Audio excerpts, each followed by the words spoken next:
Olá a todos. Eu estou gravando hoje no dia 1º de março. 1º de março, estamos no terceiro mês deste ano de 2014. O tempo está correndo muito rápido. E nós vamos aqui então para o estudo da primeira lição, a lição número 1 do segundo trimestre, não é? Essa lição trata a respeito de Cristo e a sua lei. Nós cremos que essa lição vai nos ajudar no preparo para a grande controvérsia. O ponto mais importante desta controvérsia é a lei. Dentro da lei, obviamente, é o sábado, porque o restante da lei não é controvertido, né? E sim o sábado. E então, nós teremos uma grande oportunidade. Eu creio que se deve fazer ênfase a todos os membros da igreja, os, digamos assim, 22 milhões de membros que já somos, não é? Pelo que eu estou sabendo. E talvez a escola sabatina até tenha um pouco mais do que isso, esse número. Estudem bem essa lei, que os professores se aprofundem, que se façam bons debates. É no debate que se aprende, né? Nós temos o costume aqui em Juí, nossa igreja, fazer bastante debate sobre os estudos da lição. Não é um debate assim de um defendendo um ponto de vista, outro ponto de vista, não. Cada um agregando alguma coisa, né? Então, assim, todos contribuem com todos. Isso é ótimo. Isso é muito bom para se aprender, não é? Vamos então fazer a nossa oração. Santíssimo Deus, que estás nos céus, te pedimos que estejas conosco nesse estudo importantíssimo. Pedimos que o teu Espírito nos guie pelos pensamentos e nos dê a compreensão e nos transforme. Em nome do Senhor Jesus Cristo. Amém. Muito bem, então vamos lá. Já ver aqui o nosso verso que se encontra em Romanos 2, 14. Né? Então diz assim: quando, pois, os gentios que não têm lei procedem por natureza de conformidade com a lei, não tendo lei, servem eles de lei para si mesmos. Bom, em primeiro lugar, é preciso entender aqui essa expressão que aparece duas vezes, gentios que não têm lei, né? Ela aparece duas vezes, né? Nesse trecho. Não tem a lei de Deus, não tem os 10 mandamentos, porque eles têm todas as nações, tribos de índio, etc., todos têm lei, mas não tem essa lei, né? E, no entanto, eles, em função da sua natureza, dos seus princípios de vida, dos seus princípios de tribo, de nação, ou por conhecimento, por tradição, de alguma maneira, seguem princípios da lei. Por exemplo, não matarás, né? Qual é o país em que é permitido matar as pessoas? Então, é isso, é disso que está se falando, né? Não furtarás, né? Então, onde que existe algum país nesse mundo onde isso é normal? Bom, legalmente não é normal, né? Mas na prática muitas vezes mas não é legal, dá cadeia, ou deveria dar pelo menos, né? Onde que é permitido estuprar? Enfim, essas coisas, né? Então tem muitos princípios, muitas leis que os gentios seguem como se fosse a lei de Deus. Mas eles não obedecem à lei de Deus, eles obedecem às suas próprias leis, né? Então o que está dizendo aqui? Servem eles de lei para si mesmos, ou seja, eles têm esse costume natural que de alguma forma vem herdando ao longo dos milênios da própria lei de Deus, né? Que Deus ensinou a Adão. Deus não deu os 10 mandamentos para Adão. Adão não, Eva e seus descendentes não tinham 10 mandamentos, mas tinham todos os princípios legais dos 10 mandamentos. Isso eles tinham, né? Por exemplo, não matarás, não ter uma outra mulher, não furtar, não mentir, né? Honrar a Deus, adorar só a Deus, né? Guardar o sábado. Isso tudo eles tinham. Isso só não estava escrito em lugar nenhum, Estava nas mentes das pessoas. Bom, aqui temos que dar uma paradinha para aprender algo extraordinário. Onde é que estão as leis dos gentios quando eles seguem a lei de Deus? Onde? Está aqui. Servem eles de lei para si mesmos. Então está dentro deles. É o jeito deles viverem, não é? Eles condenam a morte, condenam os furtos e pronto. E está condenado. E eventualmente eles escrevem isso nos seus códigos legais. É assim que deve ser. Mas não com alguns mandamentos da lei de Deus, com todos. Não é? É assim que deve ser. Nós devemos ter a lei de Deus não escritas em tábua de pedra, conforme diz ali em 2 Coríntios 3, versículo 3, né? Não em tábuas de pedra. Deus quer escrever no coração, isto é, nas mentes, né? Por exemplo, vamos ver a lei romana, né? Vamos ver um caso de obediência à lei romana. Era o caso de José e Maria. Pense um pouco. Se José e Maria não tinham argumentos suficientes para não levar em conta, não obedecer aquela necessidade de ir, sair da sua cidade, ir até Belém para participar do censo. Naquele tempo, os censores não iam de casa em casa, né? As pessoas todas que iam a um certo lugar. Isso é muito estranho, né? Mas enfim, era o costume da época, né? Era assim que funcionava. Então José e Maria foram. Eles foram. O governo romano pediu e eles foram, né? Eles obedeceram. Tem um ponto muito importante aqui. Deus nunca teria escolhido José e Maria se soubesse que eles não iriam obedecer naquele dia. Claro que Deus sabia já tudo, né? Só pais obedientes às leis poderiam ser pais de Jesus aqui na terra, não é? Pais emprestados, né? Então eles obedeciam. Aqui está um exemplo. Nós devemos obedecer às leis dos homens. Sempre, obviamente, que essas leis forem compatíveis com os princípios de Deus. Há alguns casos, por exemplo, que às vezes não são compatíveis. Então, ou uma lei ou outra. Então temos que escolher a lei de Deus, não é? Vamos dar aqui alguns exemplos do Código Romano, não é? Tinha aqui o Código da Lei das 12 Tábuas, não é? Não são 12 mandamentos, são 12 volumes de mandamentos, né? Ela valeu de 704 a 201 antes de Cristo.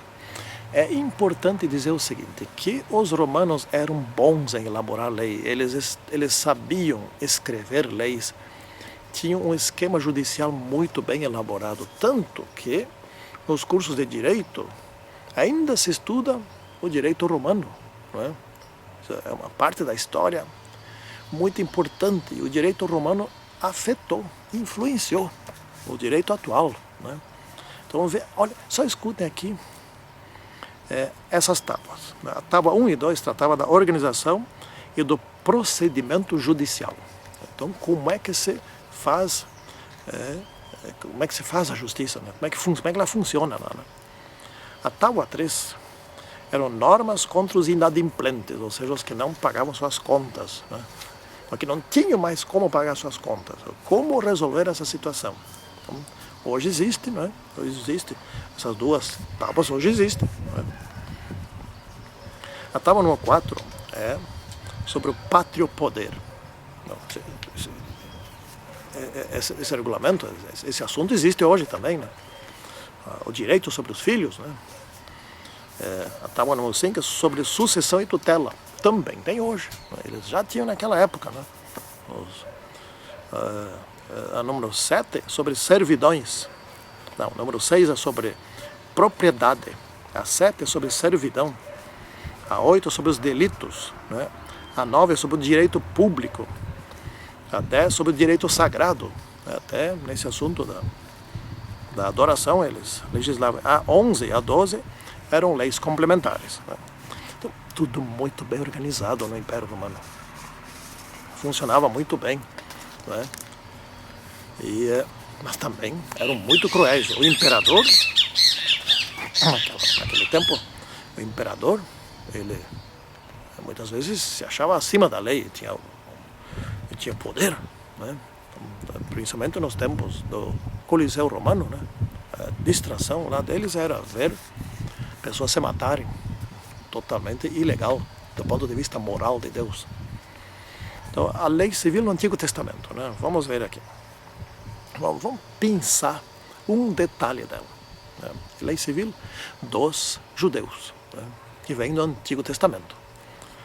E essa lei exigia 2 testemunhas para que alguém fosse condenado, ou 3, mas no mínimo 2, né? 2 ou mais, podemos dizer assim, né? Então, no caso de Jesus, quando veio aquela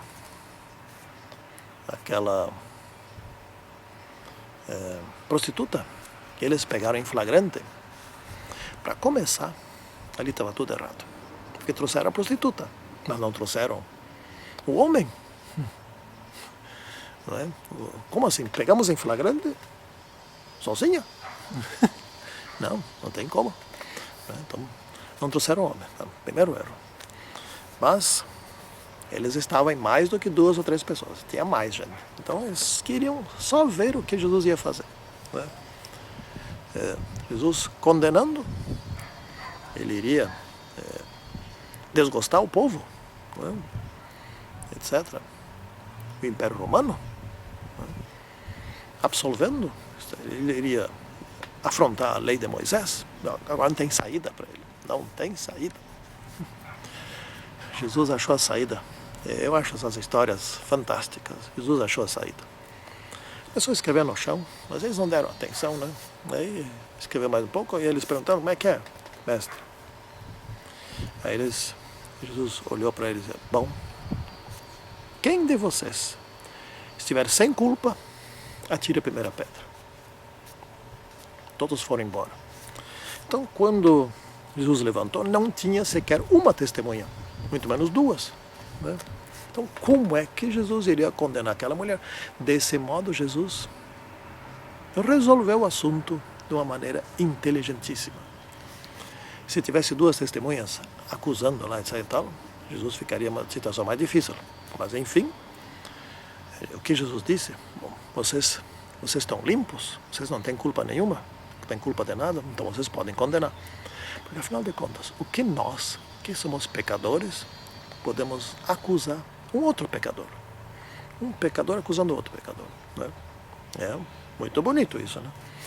E a mulher foi embora, ele perdoou a mulher em razão do seu sangue, e ainda ia derramar, né? Ele tinha o direito de dar este perdão, só ele pode dar este perdão, né? Temos aqui a lei cerimonial no Antigo Testamento, né?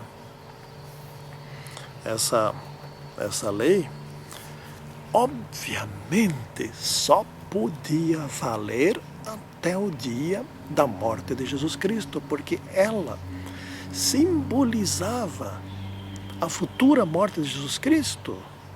Essa era a função da lei cerimonial.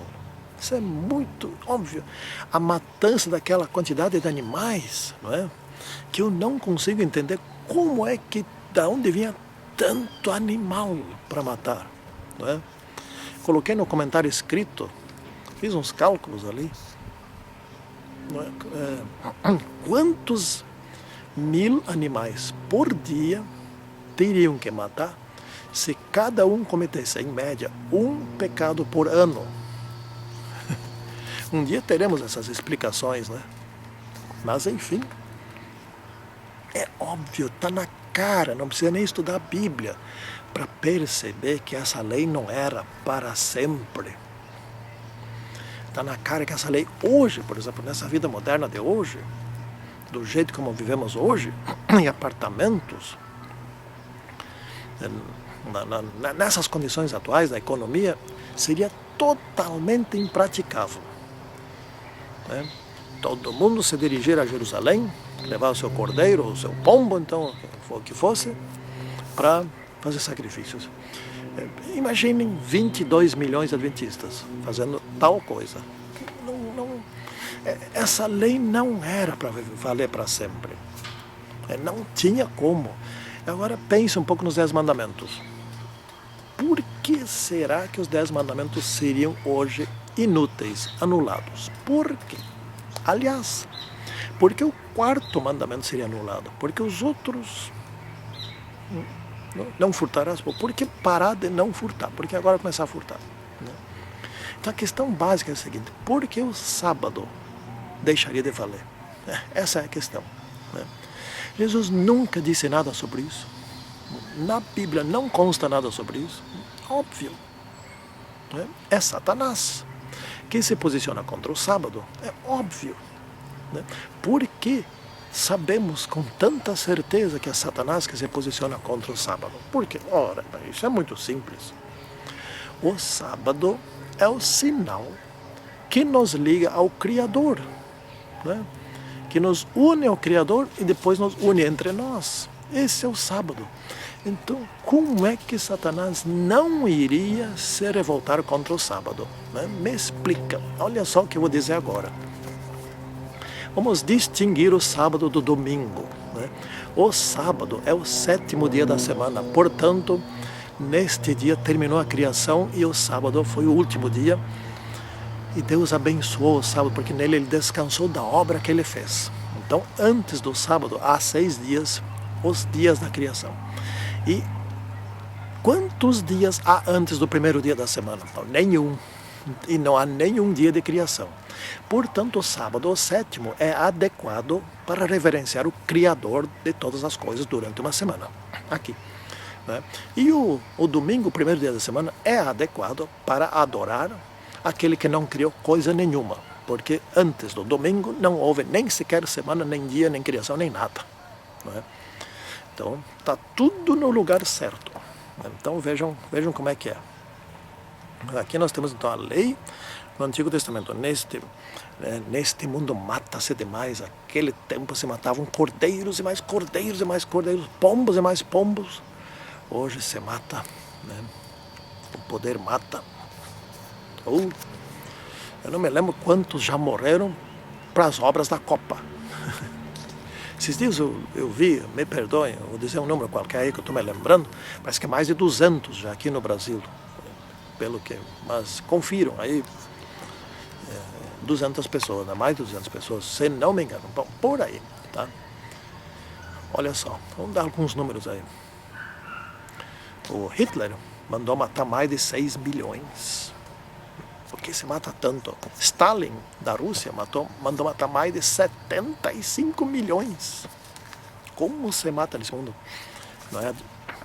É incrível isso, né? Temos aqui a lei rabínica, né?